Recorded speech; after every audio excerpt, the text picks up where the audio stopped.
East Africa. More ships expected to reach East African ports due to security in the Indian Ocean. East African ports should be receiving many more ships due to the decrease in piracy in the Indian Ocean in the last 20 years.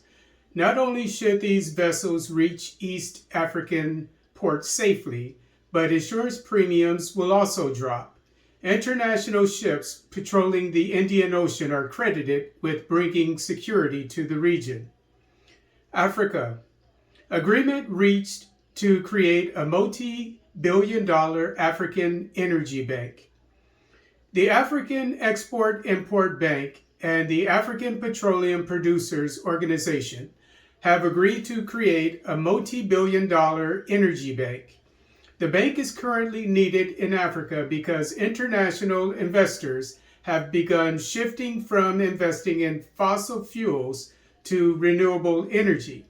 Meanwhile, quote, over 600 million lack access to electricity and 900 million lack access to clean cooking solutions despite having untapped energy resources. Some estimate 130 billion barrels of proven crude oil reserves and over 15 trillion standard cubic meters of natural gas, unquote, according to Ethiopian Monitor newspaper.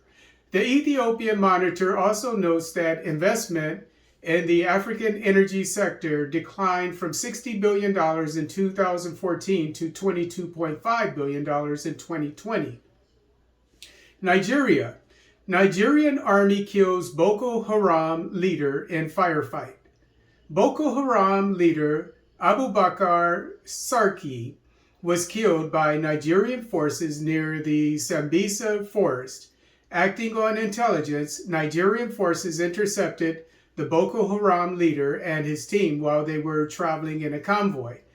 During the initial battle, 3 insurgent vehicles were destroyed and their occupants killed, while the remaining 5 vehicles fled with Sarki as a passenger. However, after Nigerian forces spotted the convoy later, they engaged it with artillery fire, killing Sarki. Zimbabwe. Zimbabwean industrial production to suffer due to policies of current president. Independent think tank Confederation of Zimbabwe Industries warns that the infant industry gains during the Mugabe era are at risk of being dissolved by the current free trade policies of the Mnangagwa administration. According to Newsday newspaper, industrial production in Zimbabwe rose 56% last year, which was the highest increase since 2011. Consequently, an estimated 75% of Zimbabwean consumer items were produced domestically. But since Mnangagwa has just suspended duties on key consumer items like salt, rice, flour, sugar, margarine, infant formula, and tea, industrial production in Zimbabwe is expected to decrease, according to Newsday newspaper. Ethiopia. Abiy administration expels the Economist correspondent from Ethiopia.